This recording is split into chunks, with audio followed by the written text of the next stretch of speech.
Ayon sa ulat ng Filipino National Police, napansin ang mga toldang nakatayo sa paligid ng compound na mahigpit na binabantayan ng mga miyembro ng KOJC na ginagamit umanong human shield.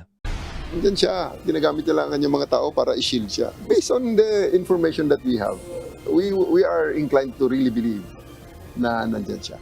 Sa Senate hearing noong August 5, iginiit ni Attorney Israeli Totorio, abogado ni Kibuloy, na hindi nila itinatago ang kanilang religious leader.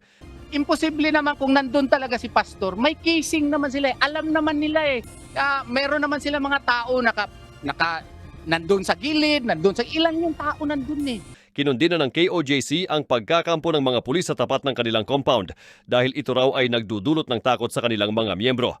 Subalit ayon sa pulisya, bahagi ito ng kanilang operasyon upang mahuli si Kibuloy at 4 na iba pa na may arrest warrant kaugnay sa mga kasong human trafficking at sexual abuse. Sinabi rin ng Davao Regional Police na handa silang pasukin ang compound kung papayagan ng pamunuan ng KOJC upang patunayang hindi nila itinatago ang kanilang leader. May higit 50 pulis na walang armas ang handang i-deploy upang galugarin ang bawat sulok ng compound na may lawak na 30 hectares. Sige, kung yan ang gusto nyo, that we play hide and seek in the 30-hectare property, papasukin nyo kami. At ipapahanap ko si Mr. Kibuloy dyan sa loob nang walang violensya. Hindi ako magpapadala ng baril sa loob. Sige, mga tao kung naka-uniforme ng ganitong patrol shirt, unarmed, pagbigyan nyo, hanapin natin si Mr. Kibuloy dyan kung ayaw nyong ibigay ng kusa at dinideny nyo. Because ako'y naniniwala na nandyan sa loob. Tiniyak ni Torre na magpapatuloy ang police manhunt operations hanggang hindi sumusuko si Kibuloy at ang kanyang mga kapwa-akusado. Aminado rin si Torre na malaking hamon sa kanilang puwersa ang paghahanap at pagdakip kay Kibuloy. It's really a pressure on the part of the PNP and the other law enforcement agencies. Nakakahiya. We cannot arrest a single person. Nag-alok na rin ang pamahalaan ng 10 million pesos na pabuya para sa ikadarakip ni Kibuloy habang tig 1 million naman para sa 4 niyang co-accused. Ito ang News Normal PH, ang balitang kumakalat na parang virus. Sa ibang balita naman, ang House of Representatives ay pumasa na sa third at final reading ng House Bill No. 10439 o ang proposal para magbigay ng access sa medical cannabis. Umansan ng 7 na mambabatas ang bumoto ng pabor, samantalang siyam ang bumoto laban at siyam ang nag-abstain. Sa ilalim ng proposed bill, ang paggamit ng cannabis o marijuana para sa medikal na layunin ay papayagan para sa mga kwalipikadong pasyente. Ang isang pasyente ay ikokonsiderang kwalipikado kung mayroon silang debilitating o non-debilitating na kondisyon.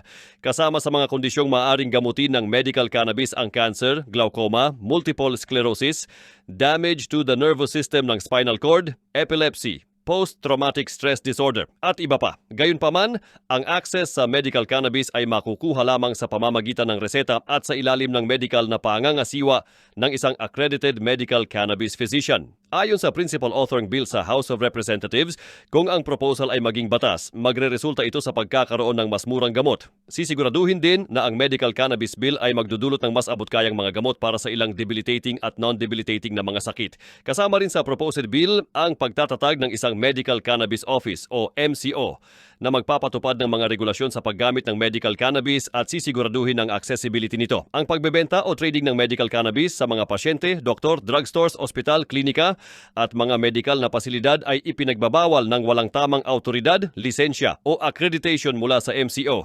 Ipinagbabawal din ng proposal ang pagtatanim at cultivation ng medical cannabis para sa research and development purposes ng walang autorisasyon. Ang pagreseta at pangangasiwa ng medical marijuana ng mga hindi accredited na doktor at iba pa ay ipinagbabawal din. Ayon kay House Committee on Dangerous Drugs Chairperson Representative Barbers, magkakaroon ng significant fines at penalties sa mga violators. Sa katunayan, sa Senado, ipinakilala na rin ang counterpart bill na may kinalaman sa medical cannabis na Senate Bill No. 2573 sa plenary session. Ito ang News Normal PH, ang balitang kumakalat na parang virus.